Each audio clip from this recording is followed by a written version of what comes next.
like tens of thousands of casualties. Like, wrap your head around that. This is crazy stuff. No, let's flex our muscles. Who the heck gave them leverage to make demands? The Washington Post and CNN, no, we only put them back a month. Shut up. Welcome back to Tech to Tanks. I started to hear some back channel chatter of a very big tragedy in Gaza. Now, you have to understand, my son, Tzvi, is now home. After getting out of Gaza a couple of days, he was in Jabalia, experiencing things that 20-year-olds should never have to experience. But as the news started to come out, it wasn't yet published or publicized in the media, but back channels, people were telling me what's going on. And I was hearing multiple dead soldiers and many wounded. The initial rumors were that they ambushed a military vehicle, planted an IED, a bomb, and then when they were being evacuated, when the next soldiers came, the medics, they detonated another bomb. So we woke up to tragedy, 5 IDF soldiers killed and 14 injured. Now, I just want to talk about that 14 injured for 1 second, because, you know, we hear, 14 injured, okay, at least they weren't killed, and that's true. But putting aside light injuries, when we talk about medium or severe or critical injuries, at best, we're talking about someone who lost a limb, who will never live life the way they lived the day before. Some of them, again, will be treated and will be quote unquote cured, but they'll spend the next few years, maybe many years, in rehabilitation and just learning how to walk again or learning how to speak again. And that's what it means when we talk about severe injuries. And that's not trivial, and that's not insignificant. That's extremely significant. And so, of course, we miss and we mourn the 5 soldiers who were killed, but let's not forget the 14 who were injured, because their lives are changed and their families' lives are changed forever. In any case, my understanding is that the Hamas, you know what, I don't even want to call them commanders or terrorists, just snakes and just rats who hide underground. My understanding is that they detonated a bomb remotely, not that they came and they planted the bomb on the vehicle, which is something they've done several times, which, by the way, I don't understand how they do that. I don't understand how we don't have technology to detect someone around the vehicle. That's a topic for another time. My understanding is they detonated it remotely, and then again, when the medics came, they detonated another one. It's terrible. It's really terrible. And, you know, while we're winning this war, you can't ignore these events, these tragedies, because they happen way too often. Again, we know war is war and war stinks and people die in war, but, you know, we all want to get to the end without losing more of our soldiers. So it's a terrible morning. You know, it's a level of pain that this entire country is feeling that no person should ever have to experience. It's really, really terrible. So that's that. In parallel, as this was happening in Gaza, Netanyahu was meeting with Trump. I understand that he got a memo in the middle of the meeting notifying him of this tragedy. But he went to Washington to speak to Trump. And of course, you know, the media speculating what he's there to speak about. I don't think it's any secret that they're going to be talking about, obviously, the successful Iran operation. Bibi, of course, nominated Trump for a Nobel Peace Prize for bringing the Abraham Accords to the world. And, you know, listen, I'm no Nobel Prize expert, but, you know, if Obama and Arafat can win a Nobel Prize, then Trump can win a Nobel Prize for making peace between Arab countries and Israel, something that we never in a million years imagined possible. So Netanyahu nominated him, and, you know, of course they're speaking about Iran, both in terms of the success, and I'm sure they're fist bumping each other, but also about what happens when, and I say when, not if, Iran begins to enrich uranium again, because they've made it very clear that they're going to do that. It's also pretty clear to everyone that they don't have any civilian, you know, ambitions. It's all malicious. It's all military. No one's kidding themselves anymore. So they'll be talking about what happens when Iran decides to try to rebuild its nuclear program. My understanding from what I've been reading is that both Trump and Netanyahu agree that if that happens, they're going to attack again, and I sure hope they stand behind their word. But I'm sure they'll also be talking about the war in Gaza, because as we know, Trump ran for, you know, one of his main things was making peace, ending all wars, and he's you know, spent significant amount of time and resources doing just that. So it's pretty clear to everyone that Trump wants this war to end, but, you know, we all want this war to end. You're not going to find a single person that likes war. That being said, if we end this war before achieving our objectives, which are very clear, remove Hamas from Gaza and remove Gaza as an existential threat to the state of Israel and get our hostages back. Those are the objectives, all of which, by the way, are completely reasonable. It's not like we're saying deport all Gazans. We're just saying remove Hamas, a terrorist organization full of rapists and pedophiles, from ruling Gaza, and to remove Gaza as a threat to Israel. Who the heck, what kind of country wants to live with a threat on their borders? And of course, to get our hostages back, dead or alive. Those are the objectives. And if we end this war, even temporarily, without achieving those objectives, I think it will be a terrible tragedy for the state of Israel if we go back to the situation that Hamas can and will repeat October 7th. They've made that abundantly clear that that's their goal, and we have to make sure that doesn't happen. So while Netanyahu is now sitting with Trump, who surely is pressuring him to end the war, I hope Netanyahu, as he's done, by the way, stands his ground and explains to Trump that right now ending this war would absolutely be surrender to terror. So I really do hope he stands his ground. And again, I hope this war ends on our terms. In fact, every single time I hear the words or I read the words that Hamas is making demands, it blows my mind. Their entire leadership is gone. Their entire military infrastructure is gone. The only people that are left had nothing or no knowledge of October 7th, meaning they're super junior, no one's senior there. And the rest of Hamas, they're hiding underground in tunnels like rats. Who the heck gave them leverage to make demands? It just blows my mind. But it's an indication of how disconnected from reality radical Islamists are.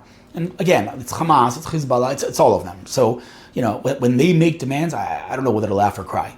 Either way, there is a lot of talk about a 60-day ceasefire with 10 hostages being released on the first day, and then gradually, as the ceasefire progresses, we get more hostages, dead and alive.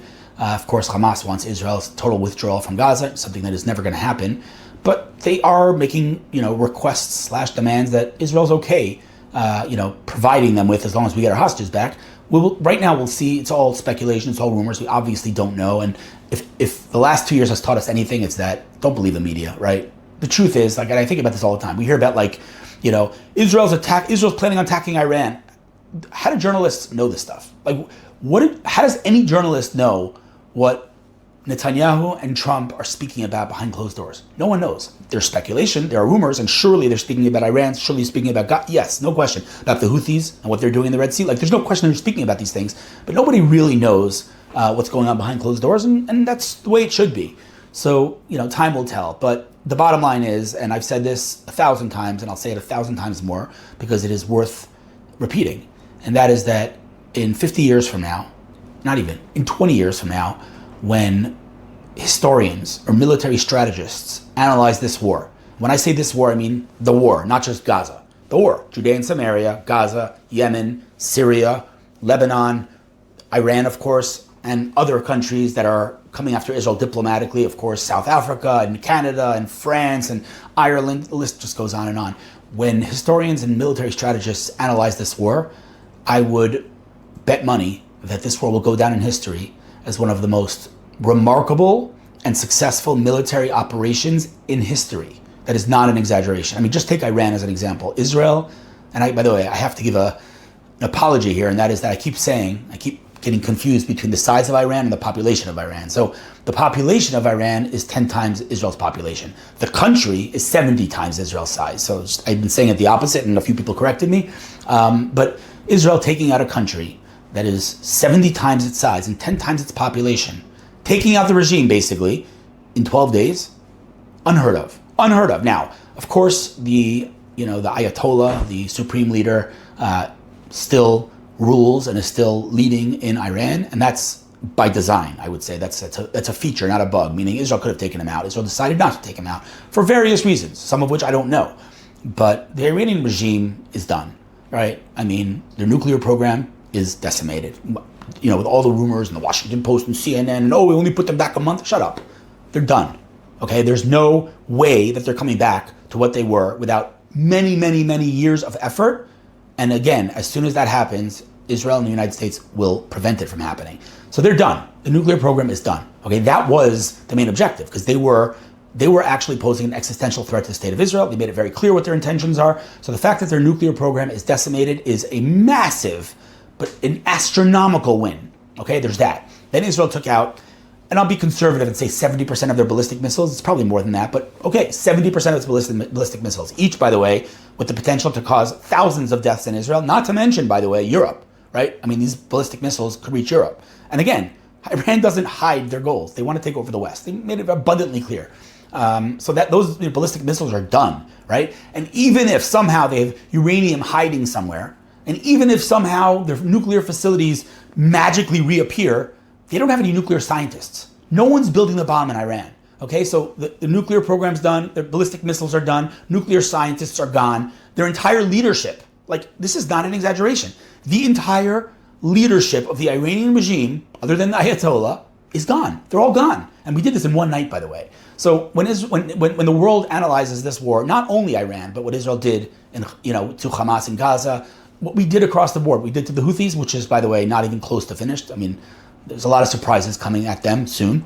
But this war is absolutely remarkable. And again, sorry to sound like a broken record, but it's worth repeating. And that is that the miracles are all over the place. I mean, you don't even have to believe in God to see them. In fact, I would go even farther. I'd say if you don't see the miracles, and you don't want to see the miracles, they're just all over the place. From, again, disclaimer, I'm sorry if this offends you, from the fact that 5,000 terrorists with unlimited automatic weapons and hours to do whatever the heck they wanted only, in air quotes, only killed 1,200 people. If 5,000 terrorists, each one of them killed 2 people, 3 people, 4 people, 5 people, we'd have tens of thousands of casualties. 5,000 terrorists in 8 hours only killing 1,200 people?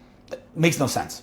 Okay, so calling October 7th a miracle is tough. It's a tough, terrible word to use. So I'm not going to, but the Iron Dome and the David Sling and, the arrow system. I mean, we detonated. Guys, listen to the words I'm about to say. Just like stop what you're doing for 1 second and think about the words that I'm about to say. Israel intercepted, detonated a Houthis ballistic missile outside of Earth's atmosphere.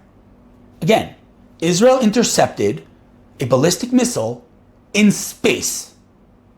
Like, wrap your head around that. This is crazy stuff. And then there's the empty spaces, right? I mean, the Houthis fired into Israel a ballistic missile that fell in an empty space. It didn't come to Israel, didn't hit Israel, didn't impact it. It fell in an empty space. Like, these things are miracles. We should be sitting all day long, and every single time we hear on the news that it fell in an empty space or that we detonated a rocket, we should be like thanking God profusely. Like, God, you are amazing. Now, on a tough morning like this, the obvious question is, well, if God's running the show, why did he allow this to happen? Not going to get into this topic. It's obviously a broad topic. But, I will say that if the Australia saga drama has taught me anything, it's just a reminder that God is good. And sometimes we don't understand things, but in the long term, we understand why God did what he did. And in the Australia case, they banned my visa and I was devastated.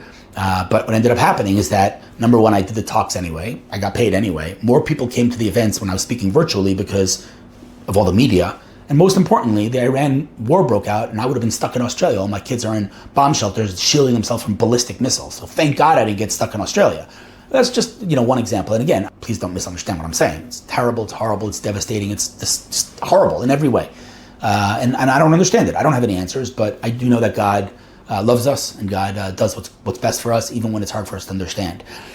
So that's what's going on right now. I think from what I'm hearing, there's a very, very high chance that there'll be a ceasefire in the coming days. And again, Trump, there's no secret to anyone that Trump is pushing for that. I hope it will be on Israel's terms, and there's no reason it shouldn't be, because Israel has all the leverage. Israel can continue this operation for years. Hamas can't. In fact, from a trusted source, I could tell you, and this isn't necessarily so confidential, maybe it's somewhat confidential, and that is that Israel's strategy is actually kind of brilliant. It's like, we're watching what's happening. It's like, does Israel have a strategy? Like, well, okay, they're killing Hamas, they're killing whatever. Okay, what's the end game? And the end game is taking over Gaza, meaning every day that they don't release our hostages or surrender, we take over more land in Gaza with the clear intention of staying there. It's not like we're going to give them back what they want. So, we all know that that's what they care about, right? That's what the Islamists care about, their own land, right? Their own land where they're refugees. They're home and they're refugees. Of course, we talked about that enough. So we're taking their land, and every day that they don't release hostages or surrender, we're taking more land, and that kills them. And we're going house to house, destroying the houses so that Hamas can't use them. And, again, I'm hearing stories from within Gaza. Some of the things are just absolutely mind-blowing. I mean, I was told that you can't walk, listen to this, you can't walk 5 feet in Gaza without, or I should say, sorry, I heard this in the beginning of the war, it's no longer applicable, but that you can't walk 5 feet in Gaza without seeing an opening to a terror tunnel. They're just everywhere, like everywhere in Gaza. Of course, you also cannot walk into any nursery, kindergarten, hospital, children's bedroom without finding weapons hidden somewhere. Literally across the board. This is what I was told. Every single house in Gaza has weapons hidden. Every single one. Some have rocket launchers, some have ammunition, but every single house in Gaza, this is what I was told from someone in Gaza. Every single house in Gaza has hidden weapons somewhere in the house. And here's something that you haven't heard about, but I heard again from someone within. I don't even know what to make of this. Apparently they say that there's a very dominant, no pun intended, culture of sex in Gaza. Like sex dolls all over the place and pornography all over the place, which on the one hand is interesting because no one talks about it, but on the other hand doesn't surprise me. We're talking about a society this deeply depraved and just morally bankrupt. That's an understatement of the century. Doesn't surprise me that when it comes to that kind of stuff, they're also immoral. But either way, we're gonna win this war. Hamas is done. Yeah, they make a lot of noise. Yes, they get a win here and there. It's so disgusting to even call that a win, but they have their moments, and that's okay. But Hamas is done. Obviously, Hezbollah is done. There's no question about that. They didn't join in the last round when their boss in Iran told them join in on the fighting against Israel. They said no. That's huge. And just kind of a teaser for next episode, there is a lot of talk of some, sect of Islam within Hebron, that has suggested some sort of normalization with Israel. This is not, Jordanians or Egyptians. This is Palestinians, right? Suggesting some sort of normalization for them to join the Abraham Accords, which, of course, the rest of the Palestinian population, Hamas and non-Hamas, is, of course, these guys are getting death threats now, like nonstop, because God forbid you want to make peace with Israel. But it's a nice little, light at the end of the tunnel, or just a little bit of a flicker of a candle of some sort of light in the Palestinian world that maybe at this point they just had enough. I mean, you have to be a very, I don't know what word to call it, psychopathic human being to look around you, see all the destruction and not give in and not surrender. But of course it reminds us of the story with Pharaoh in ancient Egypt where God hardened his heart. I never knew what that meant until this war. I mean, how is Hamas looking around themselves? How is Gaza looking around themselves, seeing all the destruction and not giving up and not surrendering? It's wild, right? But I'll just end with one last thing, and this is an interesting thing. I think that, one of the things that maybe occupied a lot of our brains over the last 2 years is Israel weak? How come Israel can't beat Hamas? Of course, that's not the case, and they're hiding amongst civilians and hostages. But I will say that if you look at, and this is interesting, when you look at every single one of the accusations they're making against Israel, every single one of them, apartheid, colonialist, starvation, genocide, every single one of them, go down that list and you'll realize that every single one of those things is what our enemies are doing. Genocide, October 7th. Starvation, the hostages, right? Apartheid, any Arab village. Innocent civilians, Iran attacking civilians' infrastructure. It goes on. Every single thing that they are accusing us of is what they do. And that's a good way to know. If you want to know what they're guilty of, look what they're accusing us of. All right, we're going to take some questions. Hopefully next week, there'll be a ceasefire on our terms. But, like I said, everything changes within a split second. So the question I think that everyone is asking themselves is, should we take this deal? If indeed the terms of this deal are 10 live hostages being returned out of more than 10, whatever the number is, 20, whatever it is, should we take this deal? And of course, the keyboard warriors on the internet are like, no deal, all the hostages or nothing. And I get it, I get the frustration, but for 1 second, take a breather and imagine you're the mom of one of those 10 hostages about to get out. Would you say, no, I don't want it until all the hostages come home? I get it, we all want the hostages home, but if we're being offered 10 hostages, again, assuming that the terms are not insane, assuming we don't agree to withdraw from Gaza, or I don't know, one of the things being discussed, for example, is more humanitarian aid, which of course Israel's sending in. I mean, let me just say something. I'm going to say it right now. Gazans eat better than me. There are tens of millions of tons of food going into Gaza, right? Of course, we have this, this new organization sent by America to bypass Hamas and get the food directly to Gazans, which of course Hamas hates, and they've been throwing grenades and attacking and whatever. But if, for example, we need to send in more humanitarian aid and get 10 of our hostages back, in my opinion, of course we should do it. We should continue to fight to get the rest of them back. But if they can return 10 of our hostages alive, I don't even have any doubt. And again, I get the keyboard warriors. I get it. No, let's flex our muscles. You're a big talker. If it was your kid, you wouldn't be saying those things. So I want to get them back, and I want to continue, doing what we need to do, which is defeat Hamas and get the rest of them back dead or alive. So the next question is, why would Hamas do this deal? Why would Hamas do any deal? I mean, they don't care about their people. They've made that abundantly clear. So why would they take any deal? It's a great question, honestly, because radical Islam doesn't believe in surrender. Like if there's one Hamas hole left, I call them Hamas holes. If there's one Hamas hole left standing, they'll declare victory. Like the Yom Kippur War, they didn't like concede that they lost the war. The 6-Day War, they don't think they lost that war. I was standing in front of Israeli towers and I took a picture with my glasses of the Israeli towers. And I posted and I said, hey, Iranians, you're being lied to. The Israeli towers are fine, right? Because they've been spreading propaganda that the Israeli towers are destroyed, like the rest of Tel Aviv, which is, of course, ridiculous. So, they lie nonstop. So why would they agree? I don't know. Clearly, they don't care about their own people. Clearly, they don't care about the destruction. I would imagine what does interest them, out of all of the things, they don't care about humanitarian aid, except for maybe Hamas using it to gain more control in Gaza, which they do care about. If you'd ask me, the only reason that I could think Hamas would agree to this is to get prisoners out, right? To get their people out of Israeli prisons. These are murderers, rapists, pedophiles, mass murderers, terrorists that unfortunately Israel is going to let out as part of this deal. No one has any doubts about that. So I would imagine that is their biggest, incentive to agree to a deal, to get their people out of prison.